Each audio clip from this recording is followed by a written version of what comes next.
to Think About Thursday. Nice to see you again. Some of you may know I didn't do a Think About Thursday last week because I did a webinar instead, all about perimenopause, which had a fabulous response, had a great group of people who joined in. We had some good questions and answers along the way. So if you missed that and you would like to get a copy of the recording, please feel free to shoot me a message or just put in the comments below and I will send that through to you. For today's conversation, I put a poll in the Facebook page and asked what would be of interest in terms of today's topic. And the one that got the resounding most number of responses was the mindset and the role that it plays in health. So that became today's topic. And it's a topic that I'm absolutely passionate about. I could talk about mindset forever. Some of you may know I have just completed a neuro-linguistic programming course a couple of weeks ago, and that's all about how the way we talk, our thoughts, our beliefs, how that impacts on our behavior, how our physiology impacts on our thoughts. They're all interconnected, and how it all impacts on our perceptions of the world as well, and how we can change that stuff so that we can continue to improve, so we can continue to grow, so that we can become who we want to be based on our thoughts. So mindset, so important. So I was quite delighted when everybody said that they wanted me to talk about mindset. If you are watching live, please say hi in the comments. If you're watching on replay, hashtag replay, simply because that pushes it back up in the feed for other people who might have wanted to see it. And any comments along the way, please throw them in there. You know, I like a bit of interaction, so it keeps things a little bit more interesting for those of you watching, and keeps me on my toes because I have to think about the comments as well, but I love it. So hi to those watching live. We are talking about mindset and the role that it plays in health. So think about it and I get this a lot from my clients, people come to see me because they are doing all the right things. They might be eating really nicely, they might be exercising, they might be behaving the way they've always behaved, and they've been in relatively good health or been able to manage their weight nicely, and yet things are starting to slide for them for no apparent reason. And what I often find is they say, I want to go back to the weight that I was. Oh, hey, Andrea, so nice to see you. So clients might say, I want to go back to the way that I was. I want to go back to my prior weight. I want to go back to how I felt before last year, or before I had kids, or before COVID, or whatever the case may be. They want to go back. And to an extent, there's a bit of an element there of hanging on to the old ways of doing things, or hanging on to a picture of what we were in the past and wanting to stick with that. And yet we're always growing and changing. Now, we're not generally physically growing anymore as an adult. We're not. It's not like when, kids grow and grow and grow. When kids are growing, we encourage it, we're excited by it, we track it, we map their progress, and every time we see them, we say, oh, look how much you've grown, or whatever the case may be. And we assume that they will change as they go. And yet we reach a certain point in our adulthood where we stop growing physically. Presumably we're still growing mentally. Most of us are still learning and growing and changing as we age. And we know that internally we're changing and growing. We know that our cells are continuing to regenerate. We know that our hormones are changing and growing.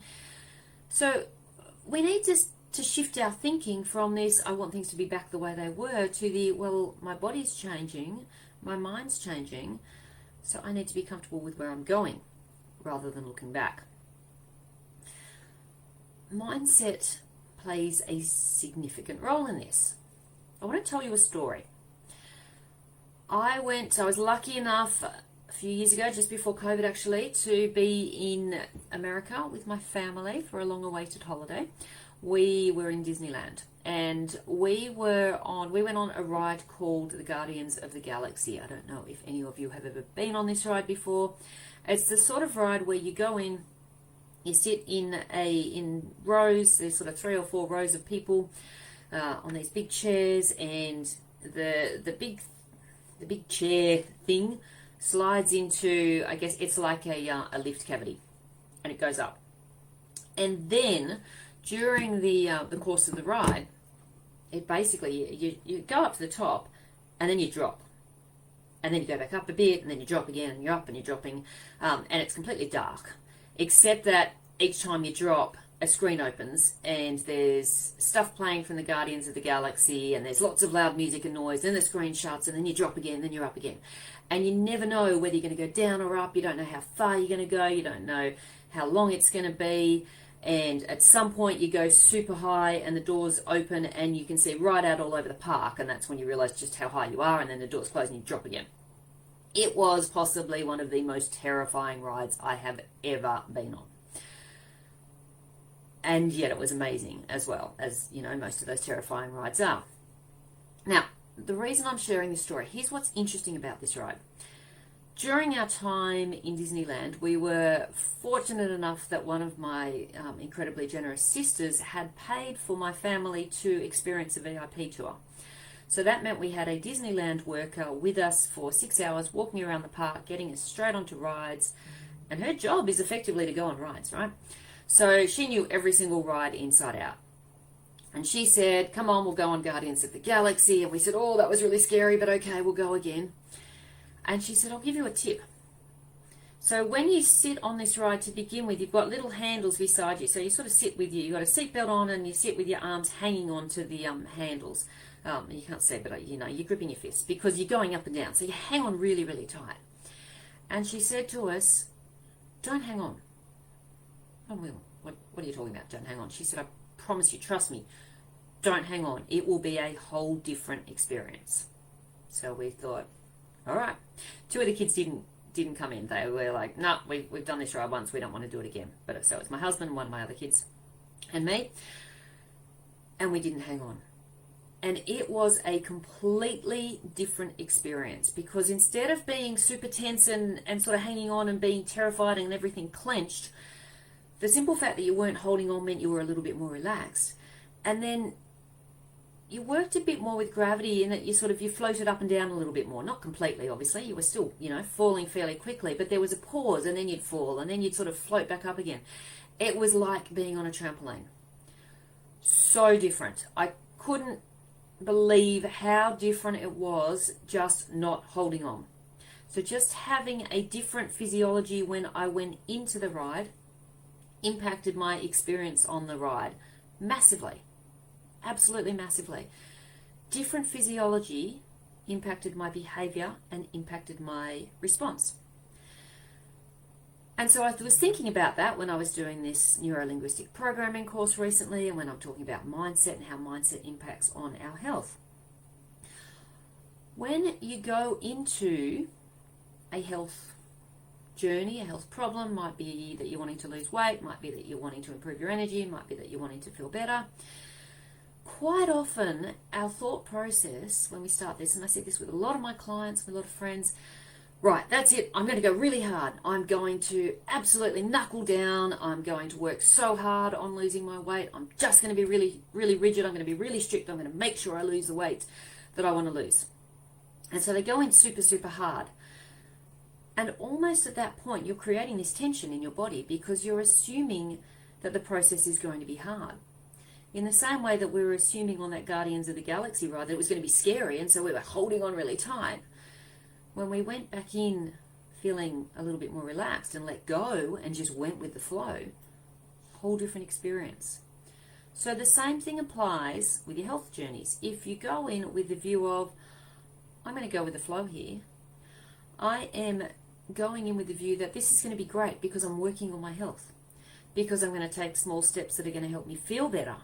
And when I take a step and that helps me feel better, I'm going to be more inclined to take the next step. Maybe along the way there'll be the odd sideways step that takes me in a path that I wasn't expecting. Maybe there'll be the odd setback. But for the most part, I'm going to feel better. I know I'm going to feel better. So therefore this is good. Therefore this is fun. Therefore I'm excited about this process. Instead of, oh no, I need to work really hard to lose weight and I'm not excited, but I'm going to give it a go. And then it doesn't work. all about the way you approach it up front. Health, it's like our life. It's not linear. It's not just, well, life is linear, I suppose, in some respects. But our pathways, things that happen to us, they're generally not linear. They go sideways and forwards and backwards and up and down, all over the place. Your health does the same thing. So let it go. Let it float.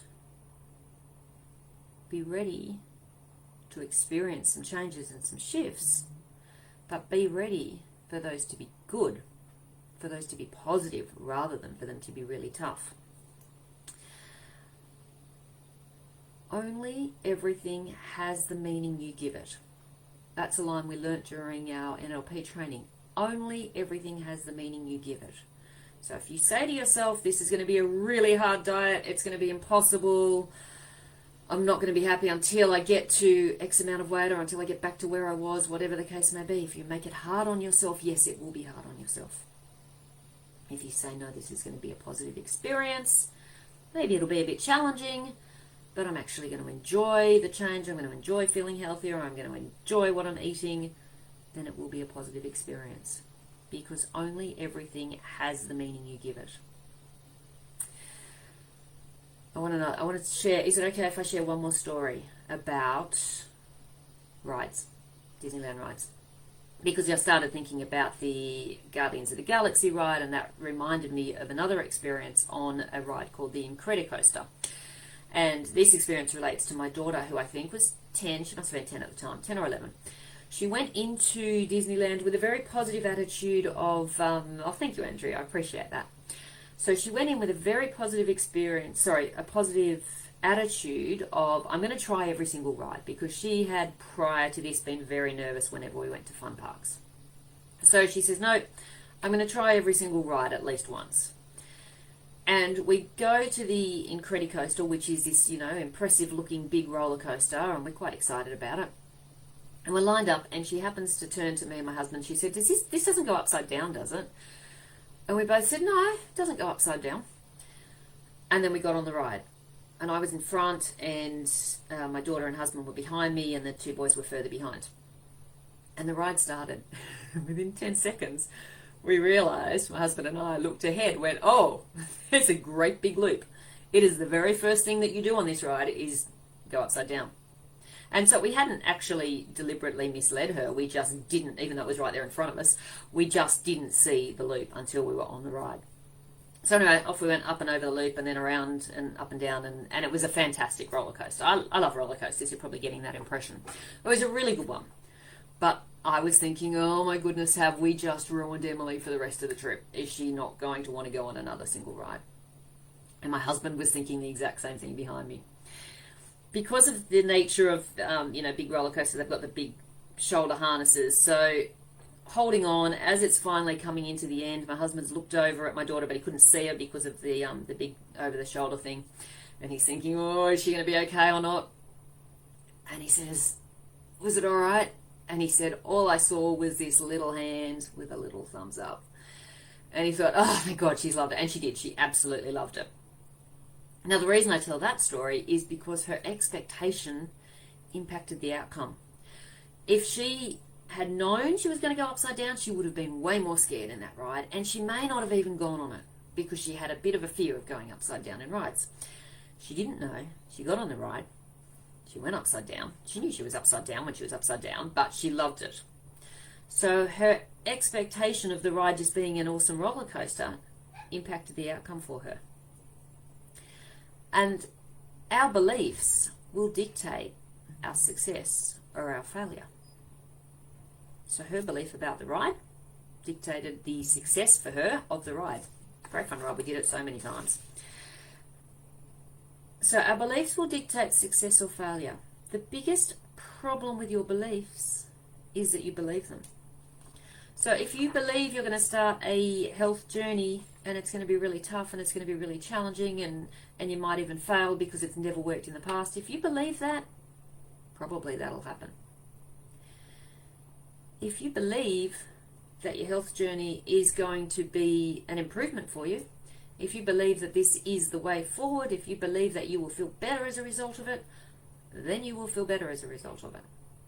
Even if there are some little challenging bits along the way. So, I want you to think about any sort of health journey as a way to embrace change, as a way to float through the ups and downs of it.